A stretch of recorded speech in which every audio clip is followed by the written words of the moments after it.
Ähliňize salam dostlar. Türkmen Sport TV kanaly ýeni-de öz işine başlaýar.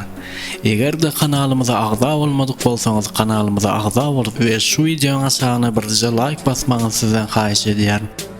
Barcelona klubynyň baş tälimçisi Xavi, Messi we Ronaldo barada garaşylmadyk pikirini aýtdy. Onuň aýtmagyna görä, olar bir-birine futbolda öňe gitmegine tergi berdi. Ronaldo hemişe Messi güýçli bolmaly diýip gündändigini aýtdy.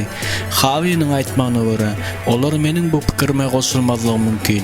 Ýöne men anyk aýdyp bilerim, olar hemişe öňe gitmeginde bir-birini gollady. Eger siz hem sportçy bolsaňyz, sportçy ruhyna eýesiňiz we hemişe hemmeden güýçli bolmak isleýänsiňiz diýdi Barcelona klubynyň baş tälimçisi Xavi. Real Madrid Manchester United'ın goralçysyny öz klubyna getirmekçi. Manchester United'ın goralçysy Diego Dalot Real Madrid'in düzümine baryp goşulmagy mümkin. 23 ýaşly Portugaliýaly futbolçy 2018-nji ýyldan beri Manchester'ın düzüminde oýnaýar. Onuň transfer bahasy bolsa 30 milyon euro diýip habarda edilýär. Zidane tez wagtlarda baş tälimçilik wezipesine dolanmagy mümkin. Zidane tez wagtlarda baş tälimçilik wezipesine dolanýandygyny ma'lum etdi. Men tez wagtda dolanaryn biraz garaşyn diýip habarda edilýär.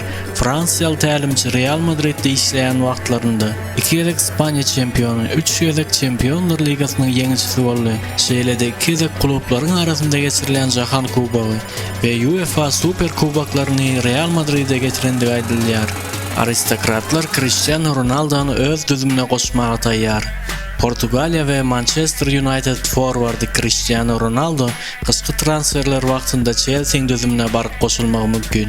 Manchester United'in esas düzüminde meýdana düşürilmeýäninden narazy Ronaldo Chelsea'ge geçse esas düzümde meýdana düşürilir we şol sanda aýlygynyň kemendilmegine hem garşy däl diýip habarlarda aýdylýar. Manchester'ın baş tälimçisi Erik ten Hag kışky transferler wagtynda Ronaldo'nu goýbermezligi mümkin. Ýöne bu ýerde esasy zat Ronaldo'nyň özüne bağlılığını ýatladyp siz bilen hoşlaşýaryn.